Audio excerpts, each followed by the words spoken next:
থাইল্যান্ডের এই লোকাল বাজারগুলো দেখলে সত্যিই অবাক হতে হয়।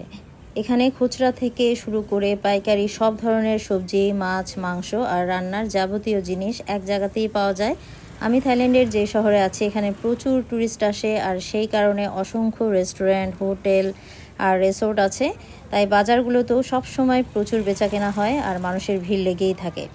আজকে কিছু রান্নার জিনিস কিনতে বাজারে গিয়েছিলাম, কালকে ঈদ বলে একটু টুকিটাকি শপিং করার জন্য, কিন্তু গিয়ে তো পুরাই অবাক।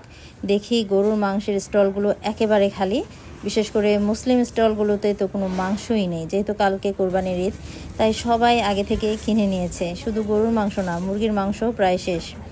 আমি যদিও গরুর মাংস লাগবে না, তাই পেঁয়াজ, কাঁচামরিচ আর কিছু দরকারি জিনিস নিয়ে চলে আসলাম। এখানে কাঁচামরিচ ওরা এভাবে ছোট প্যাকেট করে বিক্রি করে, দেখতে কিন্তু বেশ সুন্দর লাগে। আপনারা অনেকেই ইনবক্স করেন যে কাঁচামরিচটা কোথা থেকে নেই, এটা কি আলাদাভাবে পাকিয়ে তারপর ব্যবহার করি কিনা। কাঁচামরিচ কিন্তু থাইল্যান্ডে আলাদা আলাদাভাবেই বিক্রি করে, সবুজ রঙের, লাল রঙের, সব আলাদা আলাদাভাবে। আর থাইল্যান্ডের এক এক খাবারে এক এক রকমের মরিচের ব্যবহার।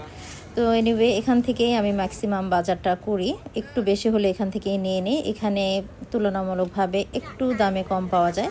আর অ্যাসপারাগাস নিয়েছি।